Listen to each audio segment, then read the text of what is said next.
Tyson, welcome to Fight Week. We're here on the ground. How are you feeling? Very good, thanks. Very good.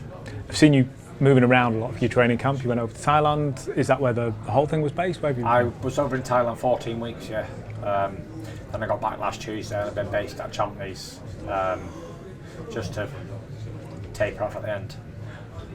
What kind of challenge do you have in Arslanbek Makhmudov? What have we got here? Any man who gets in there to fight me on the night is a challenge. I don't care if he's 7 stone or 27. They're all coming to beat me up. So I've got to treat everybody exactly the same, with the same mentality. So yeah, he's a dangerous opponent, and I won't be treating him any different to any opponent that might be around today. For instance, Wilder's, Joshua's, Usyk's, anybody. All about the same. Where do you rank him against former opponents? You mentioned Wilder. I don't know because I've never fought him, but I could answer that after the fight. Then I'd let you know that the answer to that question. Having just guessing, I have no idea. Yeah. Well, obviously, he's fought. I know he's ranked number 5 in the world, so that which is pretty good. Yeah. Have you studied obviously he fought Kabiel, he lost to Kabiel. Do you study that fight in preparation for this one? No, I don't, because no two fights are the same, and we're different fighters for sure. I didn't study the Dave Allen fight either. I've not studied any of the fights. I know what type of style he is: 6'7" or 8", cumbersome, coming forward, slow feet, power hands, big hooks. That's about it. That's all I know. That's all I need to know, really. What kind of Tyson Fury goes in on Saturday night? Is it the powerful Tyson Fury that goes looking for knockouts? Is that where you are now? You'll have to find out. I heard you in a couple of other interviews talk about Wilder Chisora the other night. And you were saying that it upset you in a way. It did. How far they have slid. Do you think that doesn't happen to you? Are you not there? Is it talking about the slide, because it's inevitable, right? It's inevitable for sure, but I'm not at that sliding point yet. I'm still up there, not sliding down. So yeah, I'll let you know when I'm sliding down. I'll be gone in a hurry, I think.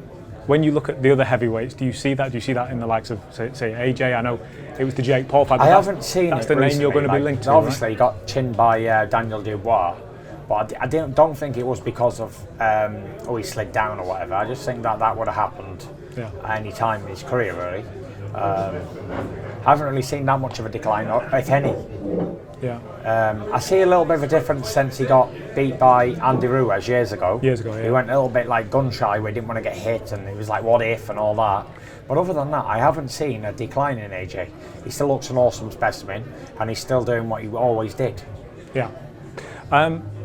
But I did see a massive decline in them two the other night.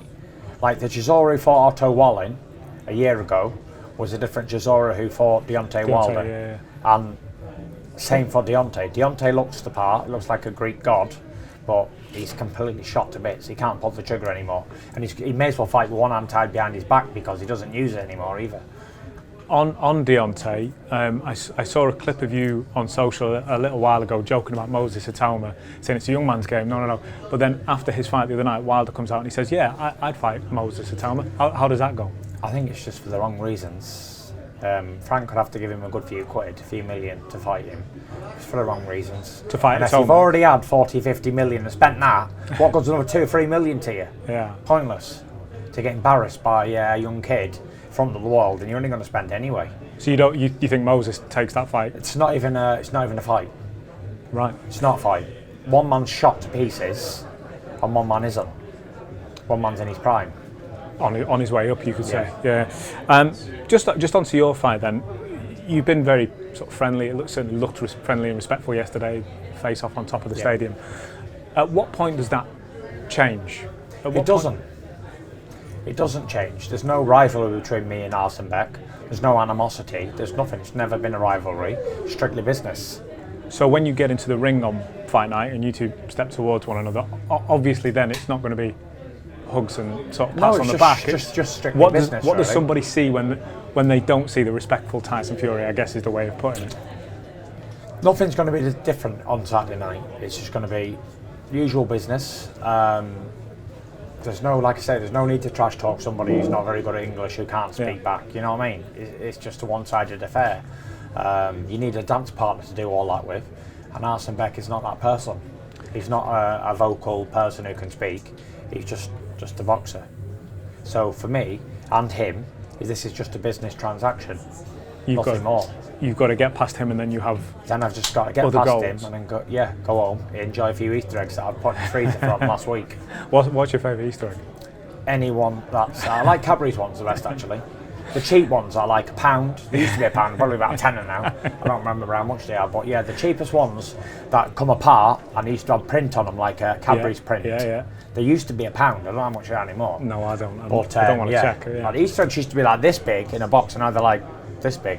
Stuff inside them as well. It's not there anymore. No. So I spoke to Wilder last week just before his fight, and he says, I'm going to win, I'm going to beat Chisora, and then I want to go and unify the division. Do you have a similar goal? You want to beat Manguito, and you want to go and get belts back? Or I'm not interested in anything like that. Is that not something that?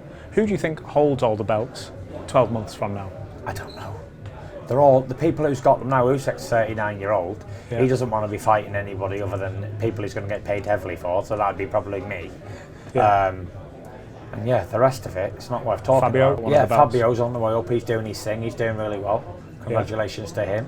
And he's got to do what the other people have done before him: go on and fight people and get more popularity and become a big star. Yeah. Not just in Ipswich, but in the UK and globally and beyond. Yeah. Just very quickly, I heard you saying earlier on that you're still a heavyweight student of the game, so to speak. You're still studying. There is a lot. It's almost heavyweight season at the moment. You mentioned Dave Allen before. Alan Hrgovic is a fight that's coming up. I remember speaking to you a long time ago where you said Filip Hrgovic, he could be the guy. Do you have an opinion on that fight and how that one goes? Listen, I don't really have an opinion on how it goes because Dave Allen's my friend and the other fella. I'd like Dave to win for sure, 100%. Yeah. If I wanted someone to win, it'd be Dave Allen because I don't really know the Hrgovic lad. But having to predict a fight it's difficult. Is what it is, isn't it? Yeah. It's not difficult, but it is what it is. I think some of them are maybe harder than others. We've got Tony Yoka, Lawrence Okoli coming up in Paris. Yeah, that's. Listen, if Tony Yoka turns up and he believes in himself, and I'm sure he will. It's a big occasion for him. He's got a big fight in Lawrence, and it could be a problem. But Lawrence has looked on good form recently. He's gone from a 200-pound fighter to a 275-pound fighter, so he's looking very well, and he's getting a lot of good performances out at the moment. So it was a heavyweight limit now, and before he was at the cruiserweight, and it obviously killed him in the weight.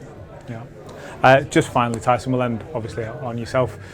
There's going to be a load of questions this week. You've probably already had a load. Yeah, I've had plenty already. Yeah. Who's next? For you, if I said to you, you could either have AJ or Usyk, and you get that win on your record before it's all said and done. It's not about the wins on the record. I won't settle for that right now because I want to go in there and do it myself. If that makes sense. Yeah. I want to enjoy it. You could give me 10 more wins. What would it mean? It's like giving me 10 more million, isn't it? What's that going to mean to me? Nothing. Fair. If you give me another 10 wins on my victory, what's that going to do? Unless I go in there and actually do it and enjoy the moment and have a living memory of it. Would you have a preference to which one you would fight, AJ or Usyk? It doesn't matter. Just whoever? Whoever, really, yeah. Tyson, all the very best. It's a pleasure to speak as always. All the best. Thank you very much. Cheers. Thanks, mate. Thank you. Nice one.